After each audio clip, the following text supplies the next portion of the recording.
श्री कृष्ण के कर्म की दिव्यता क्या है, अब यह समझना होगा।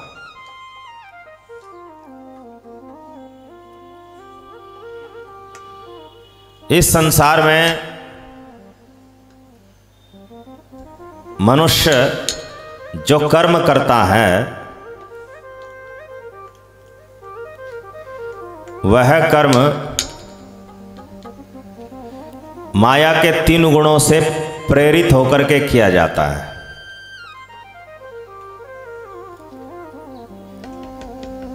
और विशेषतः जो पाप कर्म है वह रजोगुण तमोगुण से उत्पन्न होने वाले काम क्रोध आदि जो 6 विकार हैं, 6 दोष हैं, उनसे बाध्य होकर के किया जाता है।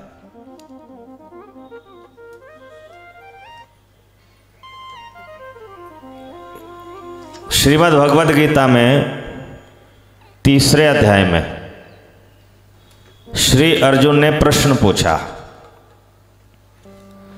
अथ केन प्रयुक्तोऽयं पापं चरति पुरुषः अनिच्छन्नपि वार्ष्णेय बलादिव नियोजितः। गीता 3:36।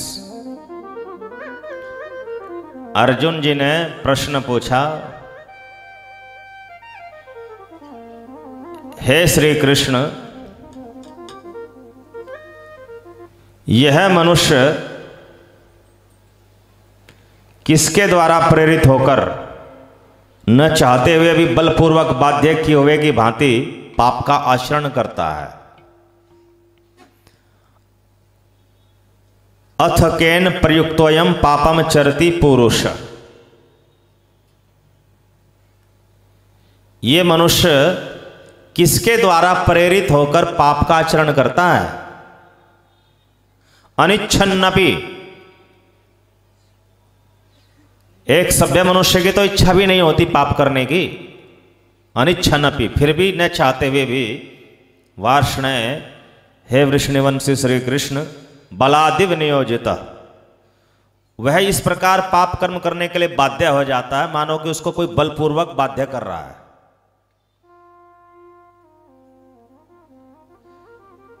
तो पाप कर्म क्यों हो रहे हैं, इसका उत्तर भगवान ने दिया। श्री भगवान उवाच, गीता 3:37, काम ऐश क्रोध ऐश रजोगुण समुद्भव महाशनो महापापमा विद्येनम हि वैरिणम। काम ऐश क्रोध ऐश रजोगुण समुद्भव। माया के जो रजोगुण है उससे तो काम वासना उत्पन्न होती है, और जो तमोगुण है उससे क्रोध उत्पन्न होता है। तमोगुण से क्रोध उत्पन्न होता है। तो जो रजोगुण और तमोगुण है ये 6 विकारों के जनक है। काम क्रोध लोभ मोह मद मात्सर्य। मद का अर्थ अभिमान घमंड, मात्सर्य का अर्थ ईर्ष्या द्वेष शत्रु भाव। तो काम क्रोध आदि जो विकार हैं, काम क्रोध लोभ मोह मद मात्सर्य, ये 6 विकार रजोगुण और तमोगुण से उत्पन्न होते हैं। यही जीव के सबसे बड़े शत्रु हैं जो उसको पाप कर्म करने के लिए बाध्य करते हैं, प्रेरित करते हैं। और भगवान आगे बता रहे हैं 40वें श्लोक में, ये रहते कहां हैं ये 6 शत्रु। इंद्रियाणि मनोबुद्धिरस्य अधिष्ठानम् उच्यते। इंद्रियों में रहते हैं 5 कर्मेंद्रियां, 5 ज्ञानेंद्रियां। मन में रहते हैं, बुद्धि में रहते हैं, और इन्हीं से तो सारे कर्म होते हैं। तो इन सब में विकार हैं। ये 6 दोष हैं। इन 6 दोषों के द्वारा प्रेरित होकर के एवं बाध्य होकर के जीव पाप कर्म करता है। और ये 6 दोष किसके कारण है? रजोगुण और तमोगुण के कारण। और रजोगुण तमोगुण का कारण कौन है? माया। तो मनुष्य तो जो पाप कर्म कर रहा है वो रजोगुणी तमोगुणी माया के द्वारा बाध्य होकर कर रहा है, प्रेरित होकर कर रहा है। और जो पुण्य कर्म करता है वो सतोगुण के द्वारा करता है। तो सतोगुण रजोगुण तमोगुण ये माया के 3 गुण हैं। तो मनुष्य जो कर्म करता है पाप या पुण्य, उसका कारण क्या है? माया के 3 गुण। तो माया उसको प्रेरित करती है 3 गुणों के द्वारा, तब वो कर्म करता है। नहीं कश्चित क्षणमपि जातो तिष्ठत्य कर्म कृत कार्यते हयवश कर्म सर्वै प्रकृतिर्जैर गुण है। एक क्षण के लिए भी कोई मनुष्य कर्म किए बिना नहीं रह सकता। अगर इंद्रियों से नहीं कर रहा तो मन से करता रहेगा, जागृत में नहीं कर रहा तो स्वप्न में करता रहेगा, एक क्षण के लिए भी रुकता नहीं है। कार्यते हयवश कर्म सर्वै प्रकृतिर्जैर गुण है। सभी मनुष्यों को बाध्य होकर के कर्म करना ही पड़ता है। प्रकृति के 3 गुणों से उत्पन्न जो स्वभाव है, उस स्वभाव के अधीन होकर के कर्म करना पड़ता।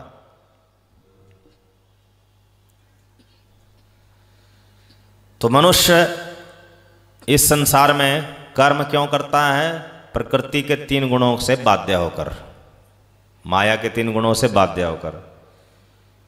तो क्या श्री कृष्ण भी माया के 3 गुणों से बाध्य होकर के कर्म करेंगे? क्या उनके कर्म भी सतोगुणी, रजोगुणी, तमोगुणी 3 प्रकार के होंगे? नहीं। मयाध्यक्षेण प्रकृति ही, गीता 9:10। प्रकृति या माया का अध्यक्ष हूं मैं उसका स्वामी, वो मेरी दासी है। तो दासी अपने स्वामी पर अपना आधिपत्य स्थापित नहीं कर सकती।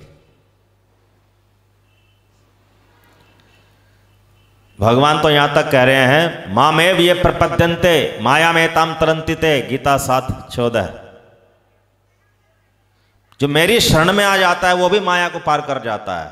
तो श्री कृष्ण की शरण में आने से ही मनुष्य माया से पार हो जाता है, जन्म मरण से परे हो जाता है। तो श्री कृष्ण कैसे माया के अधीन हो सकते हैं? नहीं हो सकते, वो तो मायापति है।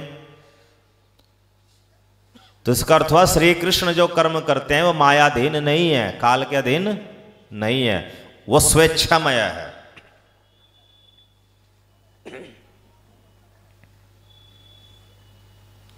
श्री कृष्ण का जन्म भी स्वेच्छामय है और कर्म भी स्वेच्छामय है।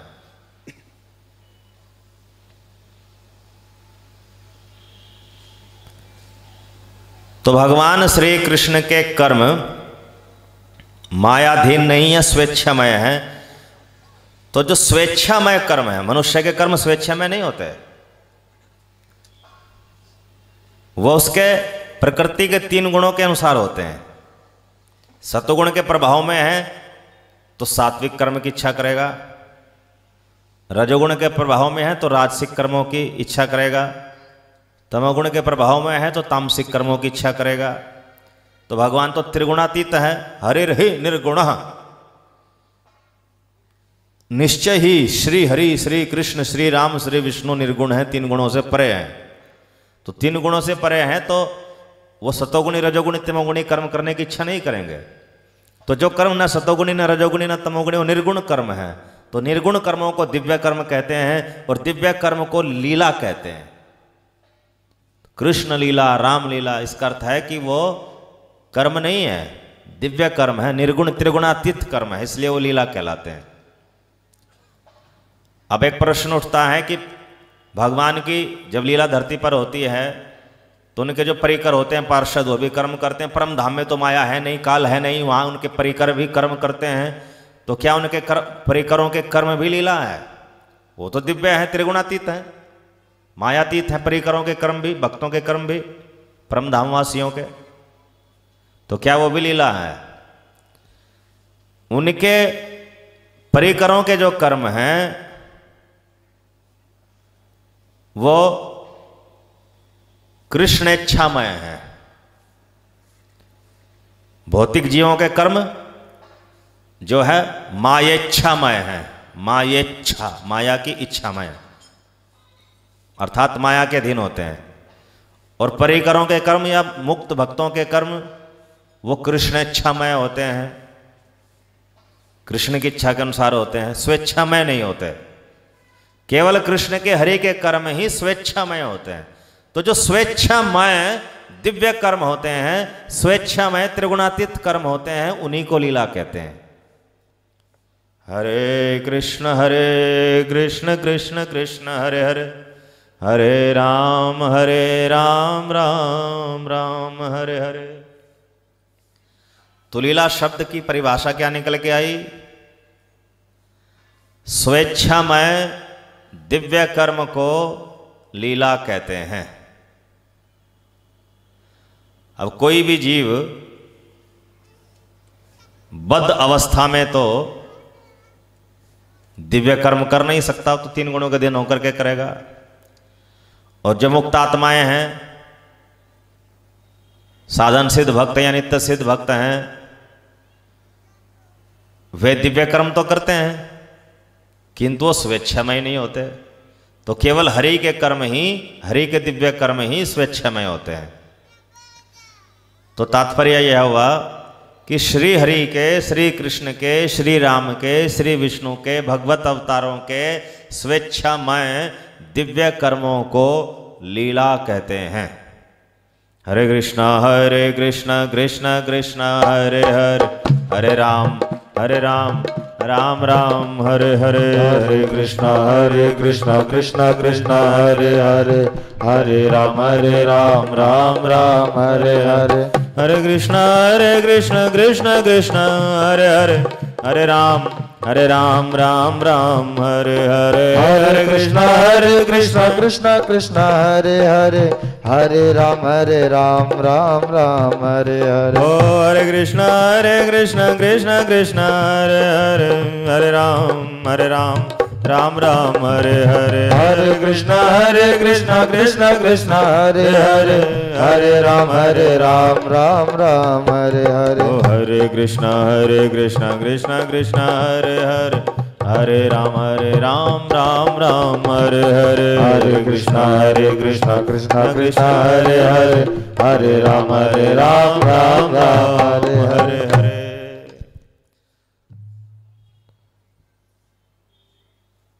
तो श्री कृष्ण के दिव्य कर्मों को लीला कहते हैं।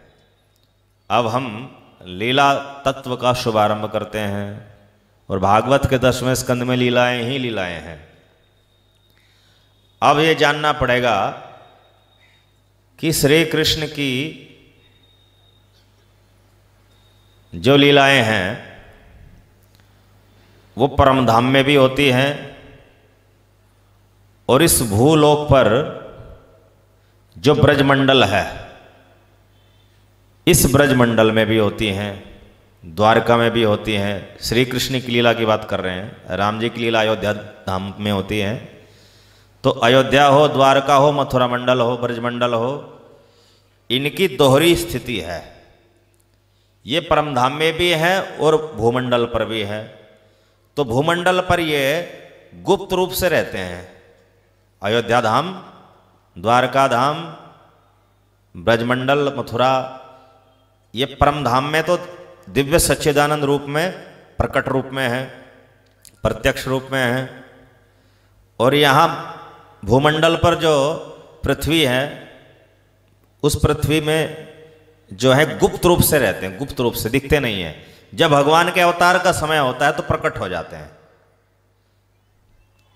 ये धाम, और जब भगवान परम धाम चले जाते हैं तो फिर वहाँ ये फिर से गुप्त हो जाते हैं, विलुप्त हो जाते हैं। विलुप्त का मतलब समाप्त नहीं होते हैं, वहीं अदृश्य हो जाते हैं, नेत्रों से परे चले जाते हैं, नेत्रेंद्रिय अगोचर हो जाते हैं, नेत्र इंद्रिय से परे हो जाते हैं, दिखते नहीं हो, रहते वहीं हैं। इसलिए कहा जाता है कि निधिवन में श्री कृष्ण नित्य रास रचाते हैं। अब कोई कहे जाकर देखेंगे हम तो निधिवन में वहां भगवान रास रचा रहे हैं कि नहीं। तो जो अप्रकट धाम वहां पर है गुप्त रूप से, उसमें रचा रहे हैं, प्रकट में थोड़े ही। भौम वृंदावन में नहीं रचा रहे। तो जो गुप्त वृंदावन वहां पर है, जो दिख नहीं रहा, उसमें रचा रहे हैं, अदृश्य वृंदावन में। नंदगांव में कहा जाता है कि यशोदा मैया वहां भगवान श्री कृष्ण के लिए बाल भोग तैयार करती है अपने हाथों से। अब कोई जाकर के देखे, यहां तो कोई यशोदा मैया है नहीं जो बाल भोग बना रही हो। तो वहां उसी नंदगांव में एक चिन्मय नंदगांव है जो दिखता नहीं है, श्री कृष्ण लीला के समय दिखता है। उस चिन्मय नंदगांव में यशोदा मैया श्री कृष्ण के लिए भोग बनाती है, वो उसी स्थान पर है वहीं। तो जो भौम ब्रज है उसी स्थानों पर ही, वो उसी स्थान पर वहीं का वहीं वो चिन्मय ब्रज है। जो भौम अयोध्या है उसी जगह चिन्मय अयोध्या भी है वहीं पर, जहाँ पर जो लीला घटित होती है वो दिव्य लोक में भी वो लीला वहीं उसी स्थान पर घटित होती है। ये धाम तत्व का रहस्य है। हरे कृष्ण कृष्ण कृष्ण हरे हरे, हरे राम राम राम हरे हरे। जैसे श्री राधा कुंड गोवर्धन पर्वत की तलहटी में है, तो इसी स्थान पर जहाँ राधा कुंड है वहीं पर चिन्मय राधा कुंड है। जहाँ गोवर्धन है भौम गोवर्धन, वहीं पर दिव्य गोवर्धन भी है। वो दिव्य गोवर्धन दिखता नहीं है, भौम गोवर्धन जी दिखते हैं। चिन्मय दिव्य राधा कुंड दिखता नहीं है, और जो स्थूल राधा कुंड है भौम वो दिखता है। तो दोनों एक रूप होकर के स्थित है, और जब भगवान का अवतार होता है तो वो दिव्य प्रकट हो जाता है। हरे कृष्ण कृष्ण कृष्ण हरे हरे, हरे राम राम राम हरे हरे। तो इस दृष्टि से भगवान की लीलाएं दो प्रकार की हुई, एक प्रकट लीला और एक अप्रकट लीला। लीला का अर्थ मैंने समझा दिया। अब ये दो प्रकार की हुई, प्रकट लीला और अप्रकट लीला। जब श्री कृष्ण धरती पर एक कल्प में एक बार अवतरित होते हैं, दिव्य जन्म लेते हैं, एक कल्प में एक बार, 1000 चतुर्युग में एक बार, वैवस्वत मनवंतर के 28वें द्वापर के अंत में। तो जब भगवान श्री कृष्ण एक कल्प में एक बार अवतरित होते हैं, प्रकट होते हैं, तो वे धरती पर जो लीलाएं करते हैं उनको सामान्य व्यक्ति भी देख पाते हैं भगवान की अहेतु की कृपा के कारण। यद्यपि भगवान को देखना संभव है बिना प्रेम भक्ति के, किंतु भगवान जो उस समय साधारण जीवों को भी दिख जाते हैं। वो भगवान अपनी अहेतु की कृपा से ऐसा अपने आप को प्रकट करते हैं। तो जितने समय भी भगवान धरती पर रहते हैं, भागवत के अनुसार 125 वर्षों तक रहते हैं। तो 125 वर्षों तक जो भी वो कार्यकलाप करते हैं उसे कहते हैं प्रकट लीला। और जब अवतार काल पूरा हो जाता है तो प्रकट लीला अदृश्य हो जाती है। श्री कृष्ण परम धाम में चले जाते हैं। और परम धाम दो जगह हैं, एक आध्यात्मिक जगत में सर्वोच्च लोक के रूप में, और एक ब्रजमंडल में गुप्त रूप से। तो दोनों जगह ही अब अप्रकट लीला चलती है। हरे कृष्ण कृष्ण कृष्ण हरे हरे, हरे राम राम राम हरे हरे। प्रकट लीला में और अप्रकट लीला में जो मूलभूत अंतर है वो आपको बता रहे हैं। प्रकट लीला में भगवान श्री कृष्ण शिशु बनते हैं, नवजात शिशु बनते हैं, जन्म लीला करते हैं, शिशु बनते हैं, बालक बनते हैं, पौगंड अवस्था में आते हैं, किशोर से पहली अवस्था, और फिर किशोर अवस्था में आते हैं। किशोर अवस्था के बाद वयस्क वाली अवस्था, प्रौढ़ वाली अवस्था, वृद्ध वाली अवस्था भगवान की नहीं आती। इसलिए कभी भी आप भगवान श्री कृष्ण को या श्री राम को नहीं देखोगे कि भगवान श्री कृष्ण को मूंछ दाढ़ी आई, वो बूढ़े हुए, तो वृद्धावस्था नहीं आई, प्रौढ़ावस्था नहीं आई, वयस्क अवस्था नहीं आई, किशोर अवस्था रहती है। इसलिए श्री कृष्ण को कहते हैं नित्य किशोर। अब जो अप्रकट लीला है, अप्रकट लीला में भगवान की जन्म लीला नहीं होती, शिशु लीला नहीं होती, बाल लीला नहीं होती, पौगंड लीला नहीं होती। वहां पर केवल किशोर लीला होती है। उसको बोलते हैं कैशोर लीला, कैशोर लीला। तो अप्रकट लीला केवल कैशोर अवस्था की लीला है, और प्रकट लीला जो है कैशोर अवस्था के साथ साथ दूसरी अवस्थाओं की भी लीलाएं हैं। प्रकट लीला में श्री कृष्ण का पहले परकीया भाव रहता है राधा जी के प्रति, बाद में स्वकीया हो जाता है। 44 वर्ष की आयु तक राधा कृष्ण का विवाह नहीं होता तो परकीया भाव है, और 44 वर्ष की आयु में राधा कृष्ण का विवाह होता है तो फिर वो स्वकीया भाव हो जाता है। तो धरती पर प्रकिया स्वकीया दोनों भाव है राधा कृष्ण के, और परम धाम में जो है केवल गोलोक में स्वकीया भाव है। तो प्रकट लीला में प्रकिया स्वकीया दोनों हैं, अप्रकट लीला में स्वकीया है। स्वकीया प्रकिया का तात्पर्य कल बताया था विस्तार से। हरे कृष्ण कृष्ण कृष्ण हरे हरे, हरे राम राम राम हरे हरे। प्रकट लीला में जो भगवान श्री कृष्ण के संगी होते हैं,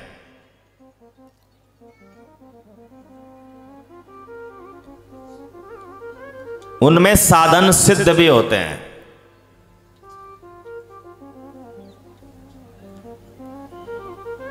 अर्थात जिनकी देह नश्वर हैं ऐसे संगी भी होते हैं, और जिनकी देह अविनाशी है, रागात्मिका परिकर, नित्य सिद्ध रागानुगा परिकर,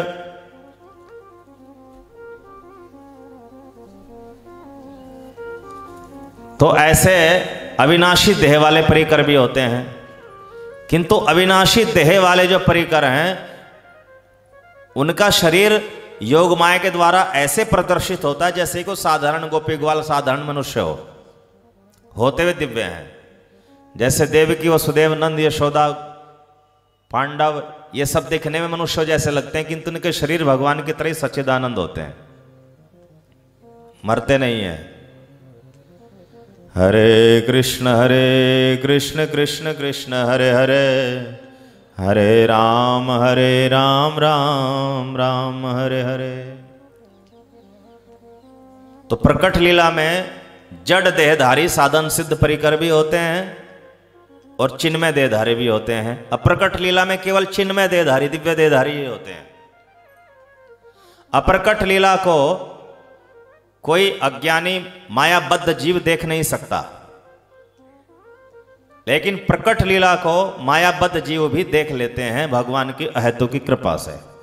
यही अवतार का रहस्य है कि भगवान जो है अवतार के समय बद्ध जीव मायाबद्ध जीवों को भी दृश्यमान हो जाते हैं, दिखने लगते हैं। दुर्योधन जैसे तामसिक व्यक्ति ने भी देखा और पांडव जैसे दिव्यात्माओं ने भी देखा, किंतु देखने में अंतर है। पांडवों ने उनको परमेश्वर के रूप में पहचाना, उनसे प्रेम किया, और दुर्योधन ने उसको केवल एक चतुर कूटनीतिज्ञ राजनीतिक के रूप में देखा, शक्तिशाली योद्धा के रूप में देखा, छलिए के रूप में देखा जो छल कर देता है। देखा तो दुर्योधन ने भी है, शकुनी ने भी है भगवान को, और देखा पांडवों ने भी है, दूसरे भक्तों ने भी देखा। देखने में अंतर आ गया। किंतु प्रकट लीला में भगवान सबको दिखने लगते हैं। ऐसा उनकी योग माया के द्वारा होता। ना हम प्रकाश सर्वस्व योग माया समावृतः। मैं अपने वास्तविक सच्चिदानंद रूप में तो योग माया के द्वारा ढका रहता हूं प्रकट लीला में।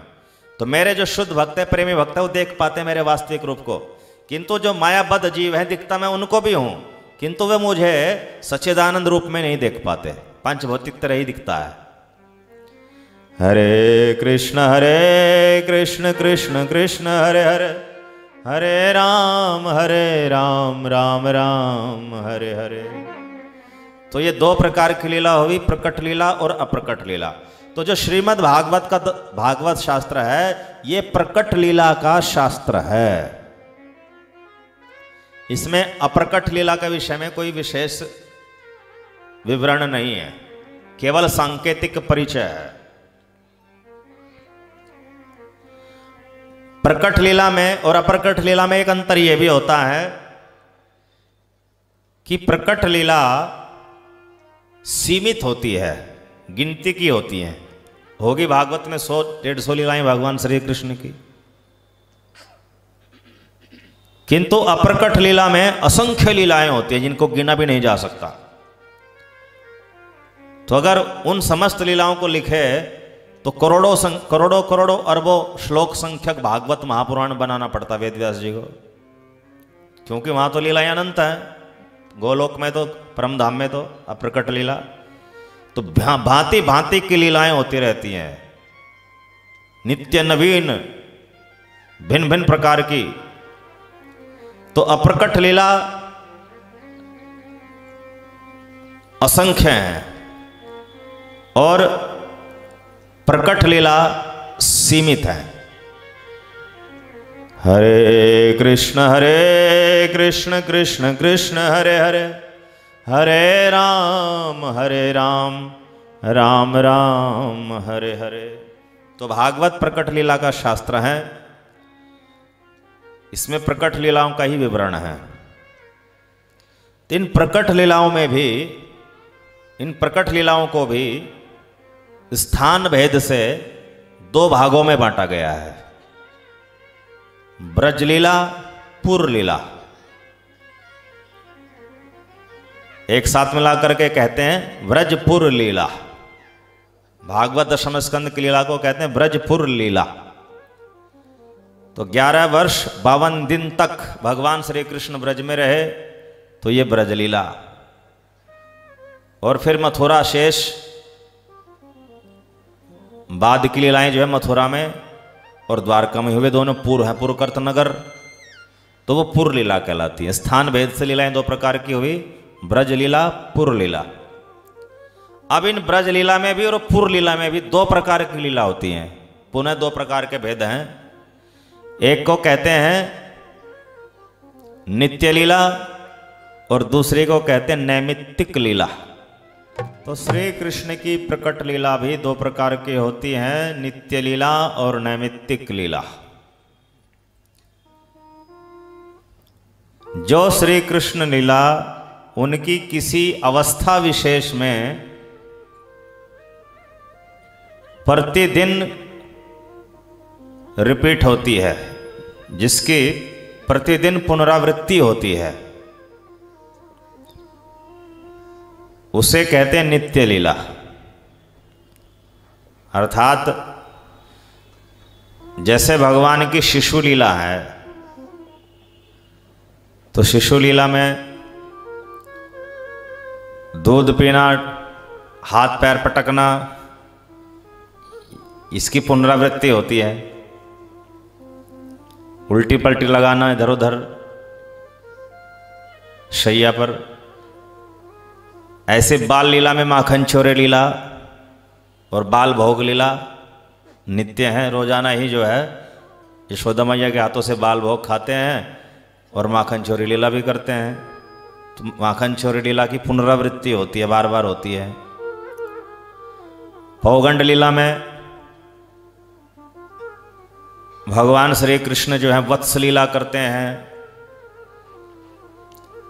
वत्स चारण लीला, बछड़े चराने की लीला करते हैं, गौचारण लीला करते हैं, सखाओं के साथ सख्य लीला करते हैं, खेलने की भांति भांति के खेल खेलने की लीला करते हैं। और किशोरावस्था में सखाओं के साथ क्रीड़ाएं करते हैं, ब्रज गोपियों के साथ मधुर रस की लीलाएं करते हैं,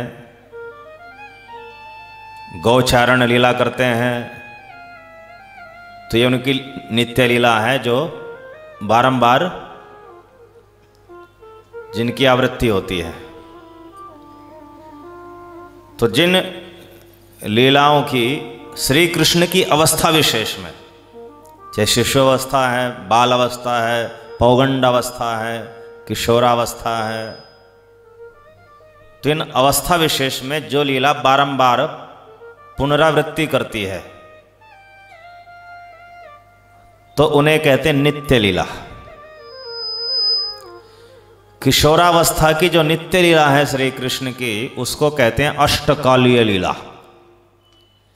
श्री कृष्ण की किशोरावस्था की जो नित्य लीला है उसे कहते हैं अष्टकालीय लीला,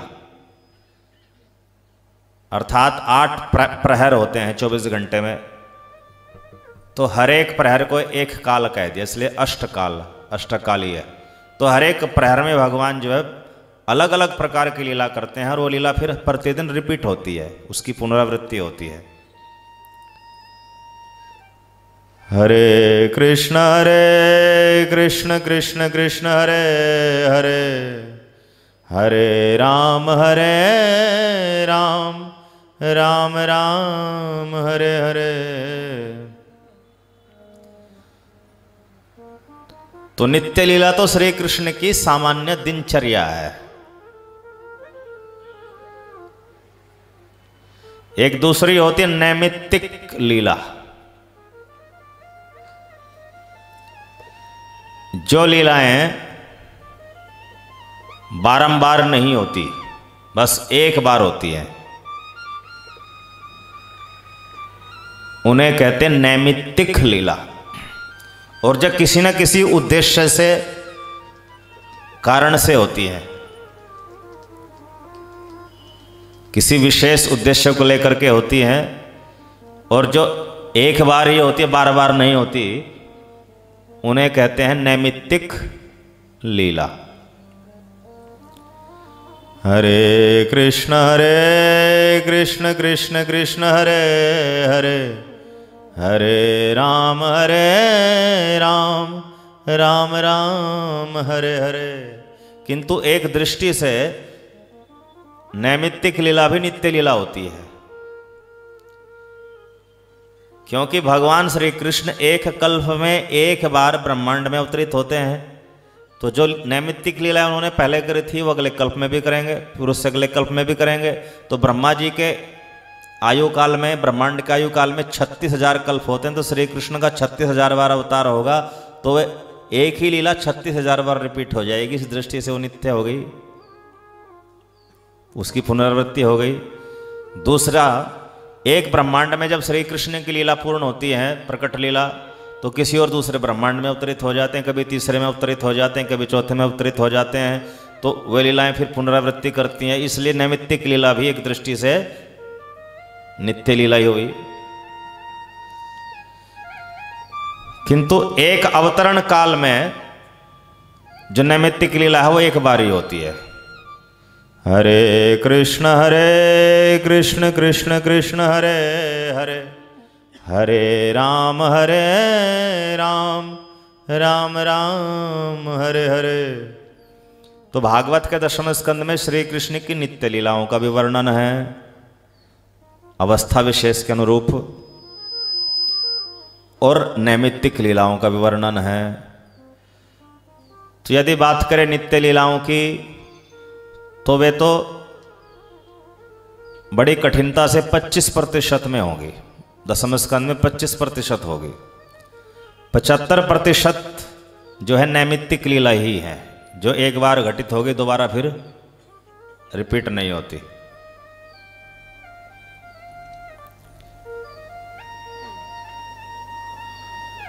तो नैमित्तिक लीलाओं का ही विवरण भागवत में विस्तार से दिया गया है। प्रकट लीलाओं के अंतर्गत नैमित्तिक लीलाएं। हरे कृष्ण कृष्ण कृष्ण हरे हरे, हरे राम राम राम हरे हरे।